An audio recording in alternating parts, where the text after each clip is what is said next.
C'est un milieu défensif qui est pas très très polyvalent. Il joue vraiment 6 devant sa défense, que ce soit milieu à 2 ou à 3, mais tu peux pas le balader un peu à tous les postes du milieu comme Verratti ou Herrera par exemple, ou même Gay. C'est plutôt un joueur qui donne sa pleine mesure vraiment devant la défense. Pour le coup, il va briller par son sens du duel, son sens du placement, la capacité à régner dans les airs aussi. C'est quelqu'un de très très fort dans les airs de par sa taille et la qualité globale, c'est-à-dire la lecture, le timing. Après, physiquement, quelqu'un qui me pose un doute quand même. Que certes, il est très grand, très costaud et indestructible au corps à corps. Par contre, c'est quelqu'un qui a une blessure très grave de rupture du tendon d'Achille il y a 3 ans à peu près. Ouais, quand le PSG était sur lui, ouais, c'est ça. Ouais, c'est ça. Qui a enchaîné un peu les pépins depuis avec 8 ou 9 blessures en 3 ans. Et qui, pour le coup, a, à mon avis, souffert d'un déclin précoce physique. Ce qui fait qu'au niveau de l'abattage, au niveau de la vitesse de course, c'est un joueur qui est quand même assez peu mobile pour le coup. Tous les matchs que j'ai vus de 2019 et de 2020, parce que je suivais Télès entre autres, vu que ça fait très très longtemps qu'on parlait de lui possiblement au PSG, j'ai pas trouvé que c'était un joueur très très mobile, ou alors que seulement occasionnellement. Et je sais pas à quel point il est capable de, par exemple, d'être titulaire dans tous les gros matchs. C'est un joueur qui maintenant se déplace très lentement sur le terrain, qui soit trottine lourdement, soit marche, qui fait assez peu de changements de rythme par la course, même défensivement.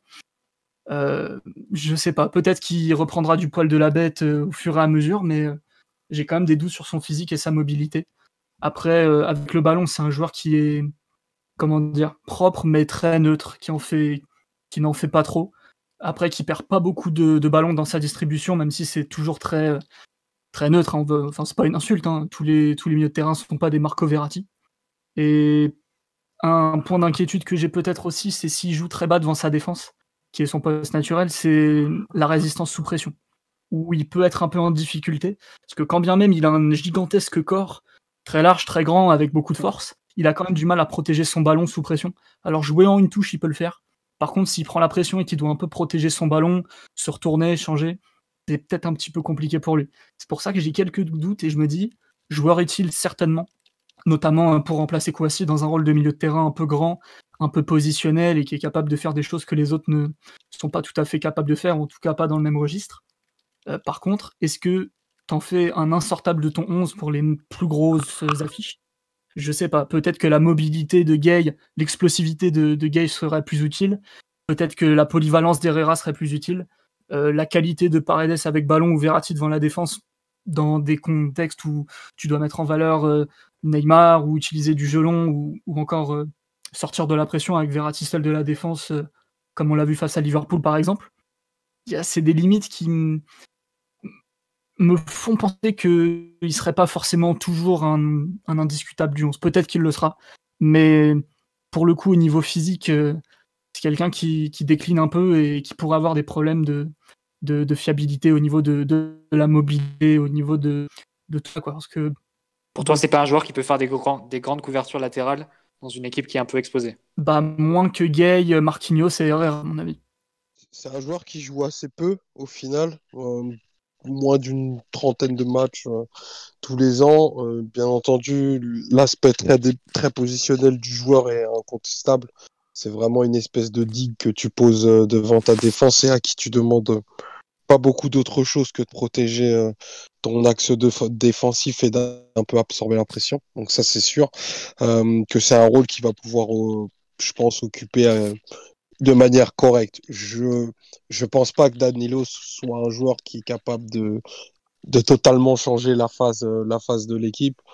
Après, c'est un joueur qui, pour le coup, va être très utile parce que vous avez parlé des centimètres, vous avez parlé de l'impact physique, ce sont des choses pour lesquelles on a un déficit criant et que ça va nous permettre de répondre à certaines situations de match qu'aujourd'hui on évite, mais qu'on va pouvoir prendre de plein fouet pour le coup avec un profil comme le sien. Moi, je l'ai très peu vu depuis de nombreux mois. J'ose espérer que, vu son pédigré et ses états de service, il arrivera à s'incorporer dans l'effectif et avoir une plus-value importante, puisque mine de rien, dans un mercato comme celui-ci, tu disais que l'investissement n'était pas lourd. 20 millions d'euros à l'échelle du PSG aujourd'hui, c'est quand même un transfert colossal. Donc, il faut qu'on lui souhaite du succès à ce bon Danilo, parce que ça représente du coup un choix très très important qu'a fait la direction sportive en choisissant Danilo plutôt que Thiemoué Bakayoko ou un joueur peut-être un peu plus, peut-être un milieu un peu plus de rupture. Donc là, on a fait un autre pari, en espérant qu'il soit gagné, quoi. Quelques remarques en vrac. Bon, bah déjà, on a enfin des centimètres au milieu de terrain, parce que je pense que il peut cacher Verratti derrière lui sans problème, hein. On savait que la recherche de joueurs de grande taille était une priorité pour le PSG, et effectivement, je trouve que c'était nécessaire, parce que on l'avait dit plusieurs fois que ça commençait à devenir gênant, le fait d'avoir que des petits joueurs au milieu malgré tout. Donc ça, c'est un premier point très important. Un point que j'aime beaucoup, c'est le fait qu'il puisse jouer aussi bien dans un milieu à 2 qu'à 3. Il a joué à Porto à une culture du 4-3-3 qui est quand même assez développée, même si Conceição joue pas forcément comme ça. Il a joué sentinelle devant la défense des dizaines de fois, il connaît parfaitement le poste. Il est à même de couvrir quand même des distances assez grandes en couverture. Et il a une vraie culture défensive. Ça, c'est quelque chose que j'apprécie, qu'on manque au PSG. On avait un peu tenté de faire ce genre de pari avec Lassana Diarra notamment, avec Marquinhos, qui lui aussi a une vraie culture défensive, qui a beaucoup de mobilité, tout ça. Bon, ça j'apprécie. Après, le montant du transfert est franchement pas cher. Georges Mendes s'en est mêlé, autant vous dire que il doit y avoir une entourloupe quelque part, parce que c'est forcé qu'il y a un truc. Porto lâcherait pas son capitaine pour 4 millions plus 16 le dernier jour du mercato s'il n'y a pas un truc derrière. Enfin bref, ça on verra plus tard. Et si c'est un joueur qui reste 4-5 ans au PSG, qui fait son trou, bon bah voilà, c'est tout gagné, c'est gagnant quoi. Oui, Krikoviak aussi qui était un profil très défensif. Voilà. Et on en vient un peu à l'écueil Krikoviak, ce que je redoute, à savoir la qualité technique pure du joueur, quoi. À savoir qu'au PSG, si tu as un milieu de terrain, que tu pas de pied, enfin que tu pas des pieds assez bons, et c'est pas du tout péjoratif, hein, c'est que le niveau technique requis au PSG est très très très élevé. On l'a vu des dizaines de fois, on l'a vu avec des dizaines de joueurs.